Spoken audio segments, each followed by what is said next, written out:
Welcome back to an obscure tour at the edge of the internet. I am your host, the Nameless Tour Guide, and today we will be meeting Solaire of Astora. We will be talking quickly about summonings and becoming human, and then we'll be introducing the runes of Dark Souls. So let's get started by going and meeting Solaire of Astora. Now back there is the red drake.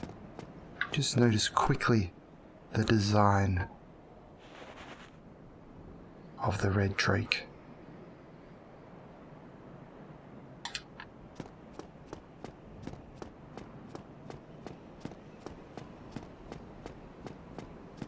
And here we are, Solaire of Astora.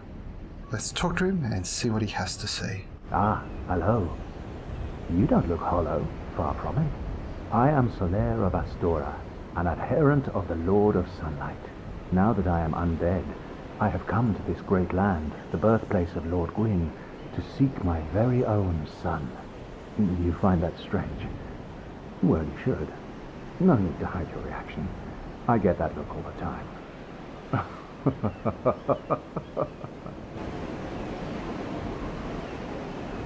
Oh, aha. So I didn't scare you. I have a proposition, if you have a moment. The way I see it, our fates appear to be intertwined. In a land brimming with hollows, could that really be mere chance? So what do you say? Why not help one another on this lonely journey? This pleases me greatly. Well then, take this. And here, Solaire of Astora is giving us the white sign soapstone, which we will discuss later. We are amidst strange beings in a strange land. The flow of time itself is convoluted, with heroes centuries old phasing in and out. The very fabric wavers, and relations shift and obscure. There's no telling how much longer your world and mine will remain in contact. But use this to summon one another as spirits, cross the gaps between the worlds, and engage in jolly cooperation. Of course, we are not the only ones engaged in this, but I am a warrior of the sun. Spot my summon signature easily by its brilliant aura. If you miss it, you must be blind.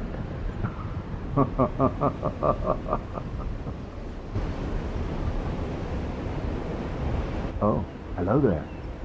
I will stay behind to gaze at the sun. The sun is a wondrous body, like a magnificent father. If only I could be so grossly incandescent. So, that is Solaire of Astora, and it's one of the great things about Solaire of Astora is he's fairly straightforward. He is a knight who is a warrior of sunlight. But he's also something else, and this is another way of reading Dark Souls. So, when I introduced symbolic storytelling earlier, when we were over at Filing Shrine and down in the old church in the woods, this is another form of the symbolic storytelling. And it is done through the NPC quests. So each NPC quest represents one of the gods of Enolondo, and is a metaphor for them. And here we see Solaire of Astora. And he is a metaphor for what I call the two brothers of Enolondo. That is the firstborn of Gwyn and Gwyndolin. The firstborn of Gwyn was born during the Age of Ancients to the Witch of Izalith and to Gwyn. And he was a strong warrior of the sun, and he wielded lightning like his father. And the second brother of Enolondo, Gwyndolin, was born in the first Age of Dark to Priscilla and Gwyn. And in comparison to the firstborn of Gwyn, Gwyndolin is frail and weak. And more than that, he takes after his mother, a creature of the moon. And that moon is strong in Gwyndolin. And I've talked before about Gwyn being a creature who reveres the sunlight and the order that is brought with the sunlight.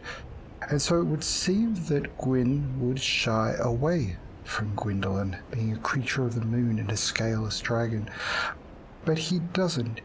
He and the firstborn of Gwyn embrace the Gwyndolin as part of their family, and that is because Gwyndolin and Gwyn find a way for Gwyndolin to be part of Gwyn's order and the order of the sunlight. And we'll see how those characters managed to do that when we get to Enolondo, the City of Gods.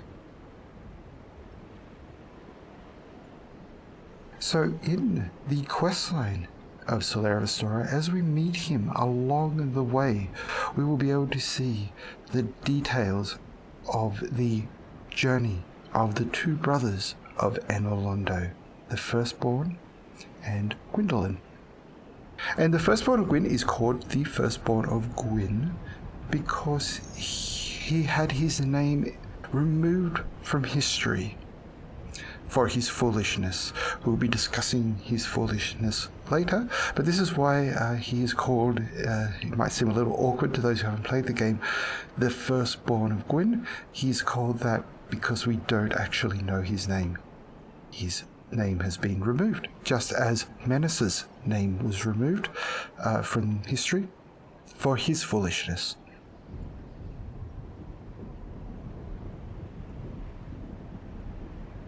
And so here we see the two brothers at the beginning of their journey, revering their father. Now, if we were to get Solaire's armor set, and we would look at it, we would see that there's no special power within the armor set. In fact, it is as though he has created this armor set himself. And what this is implying is that Solaire here doesn't actually know what a warrior of sunlight is. He has heard the tales of the warriors of sunlight and has attempted to recreate their look for himself. Notice the use of grass on his shoulders. And what this goes to represent is that Solaire is naive about what the warriors of sunlight were, even though he carries on their charge of serving the firstborn of Gwyn and participating in jolly cooperation. And he is naive about what it means to be the sun, to be grossly incandescent. And that's what we're seeing here. We're seeing Gwyndolin and we're seeing the firstborn revering their father, but at the same time naive to the nature of what Gwyn is and what he represents. And as the story continues, we will discuss more about the two brothers of Enolondo.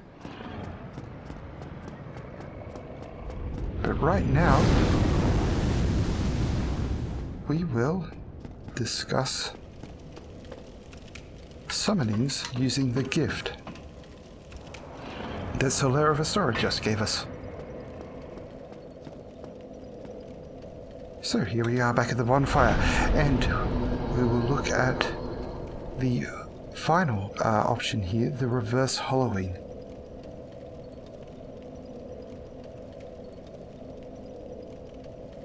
Now, the term hollowing is overloaded in the English version of Dark Souls. I'm interested in knowing whether this happened in other languages as well.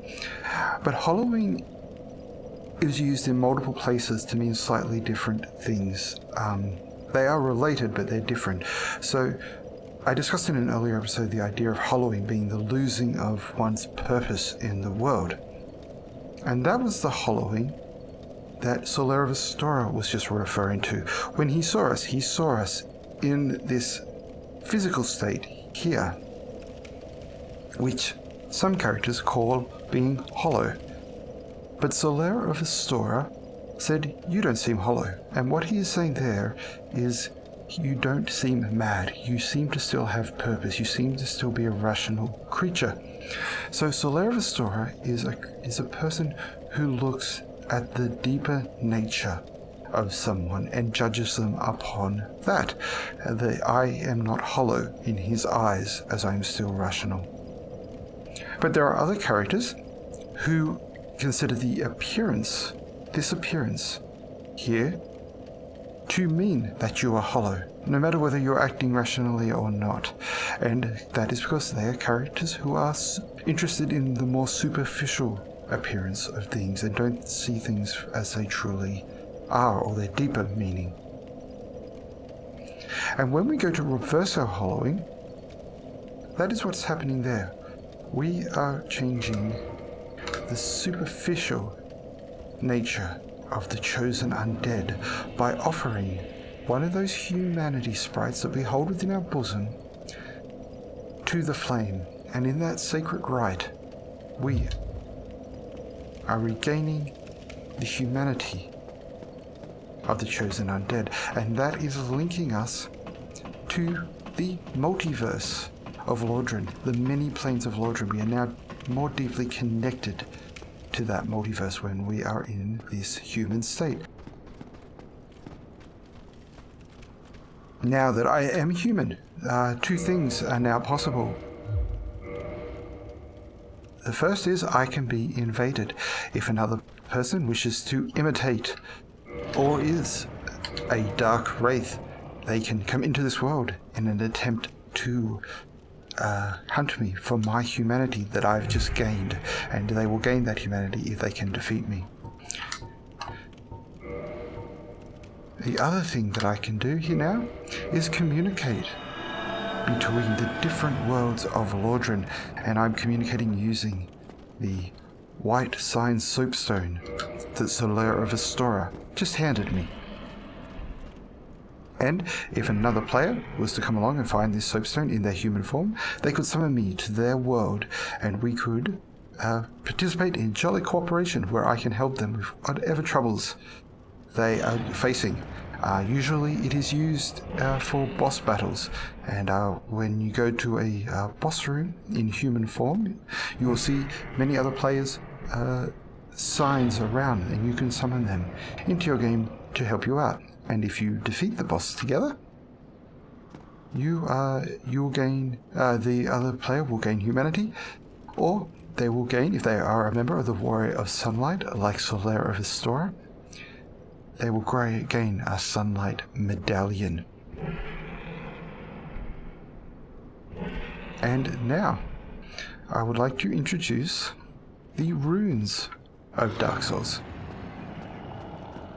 So this here is the message that we just wrote, and when we wrote it, it was orientated this way. And the reason it is orientated that way is because it is to be read by someone who should be standing here. It is a communication for someone standing opposite us. And the runes can be found very neatly on the Titanite shards that we find. So, what are the runes of Dark Souls? They are called Elder Futhark runes. And you can use them to translate messages within Dark Souls. And I've also heard that people have translated the Titanite slab in Dark Souls 3, which is very cool. In Dark Souls 3, they found the legend of the ancients that we saw at the beginning of the game in the opening cinematic, in the Age of Ancients, with Velka narrating it. They found that story placed upon the Titanite slab. I don't believe it's the same runes, though, that are on the Titanite slab in Dark Souls 1, as the Dark Souls 1 slab is very hard to read, or at least I find it very hard to read, and you can only make out a few of the runes. But these Titanite shards, the runes are very clear, so you can make them out quite easily. And so what are Elder Futhar runes? They are a set of runes from Germanic tribes in Northern Europe. And that is where the mythology of Gwyn is inspired from. So Gwyn being an analogy for Odin from that mythology. And these runes tell us extra little pieces of detail about the world of Dark Souls. Now, each rune has a literal meaning of what it meant, but it also had a mystical meaning. And so the runes were could be used in spells or bindings, or they could be used in divination to tell the future. And all of those things are happening inside the world of Dark Souls. So here we have some very neat versions of these Elder Futhar runes. This first one here is Isa, which is the literal meaning of Isa is ice, and that's what's on the Titanite shard. I would just like to leave that one though for now, because there's a lot more to that I don't want to get into right now. But if we come down to the Titanite chunk, this is a much simpler one that's a lot easier to talk to in this introduction.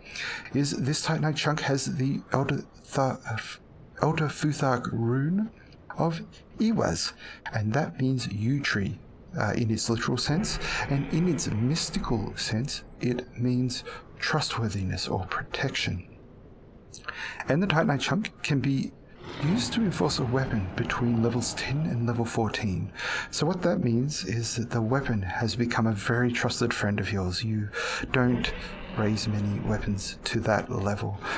Only your favorite weapons are raised to those levels, and that is symbolizing the bond between you and that weapon. And it is also associated with the crystal and the lightning weapons. The lightning weapons are weapons that are associated with Gwyn and are associated with the protection that Gwyn is giving the world. The crystal, are, again, much like the ice thing, we'll just park that for now, as there's a lot more to that I will be talking about later. The Twinkle Titanite has the symbol on it called Nuthiz. My pronunciations are all terrible. You should look it up yourself and get the proper pronunciations. But I'm trying my best. So it's Nuthiz, and the literal meaning for that is need. And what that means in its mystical version, it means to endure or to survive, and the Twinkle Titanite is used to enforce weapons of creatures that have endured or survived trials within Lordran. So that Black Knight sword that we acquired just recently, that sword needs to be when we go to improve that sword, must be improved using the Twinkle Titanite, as that is the Twinkle Titanite which has which is associated with endurance and survival, and that Black Knight has endured and survived being burnt by the first flame coming back to life when Gwyn linked it. The other thing to note is that these runes are not carved upon these items. It's as though the runes have actually been formed by the stone themselves. They are a natural formation, like a crystal, and are actually representing, and the runes are representing the nature of the different stones. And those stones form those runes. So, those are the neat versions of Elder Futhar runes within Dark Souls. And now here we have the messy versions of them. So what has happened here is this is a spell that has been handed down from generation to generation. Someone has written it in the sand. They have maybe scribbled it on a piece of paper, or someone has just seen it in the wilds, has seen these spells sitting on the ground and then attempted to imitate it when they came across their white sign soapstone. And as such, the runes have become warped. Lines have been dropped, lines have been moved, flourishes have been added. And this happened in the real versions of Elder Futhark runes as well. There are actually a few variations of the different runes where different tribes have moved lines around or added lines to them, and in some cases have actually completely changed the rune altogether. Fortunately, that does not happen with the code game in Dark Souls. The root rune can be seen in the messages. And so we can use Elder Futhark runes to decipher this message.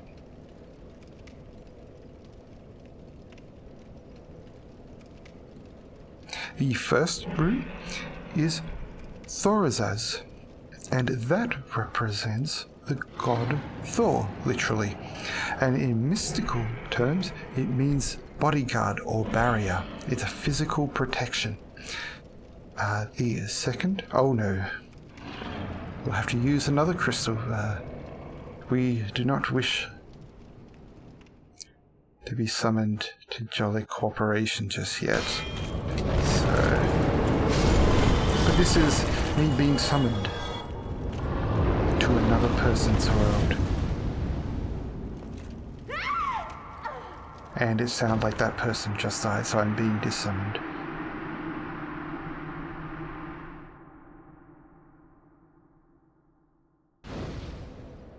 So here I am again, back, and we can continue the reading.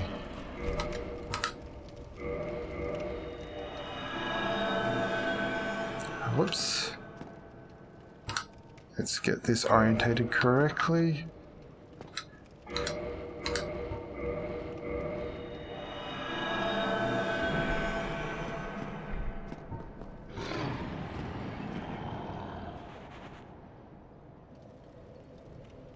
The far left, the first rune, is Thorazaz, which means Thor, literally, and in its mystical meaning means physical protection or bodyguard. The second rune is Fehu, and that means wealth or cattle, literally, and in its mystical meanings means wealth, wealth or having plenty of something, a bounty. The third rune is Gibu, and in its literal sense means gift, and in its mystical sense means gifts or personal relationships. So if we put those three runes together, we see that being a bodyguard will gain a wealth of gifts. And you can see how I have interpreted those things. I've stitched those things together to make that sentence.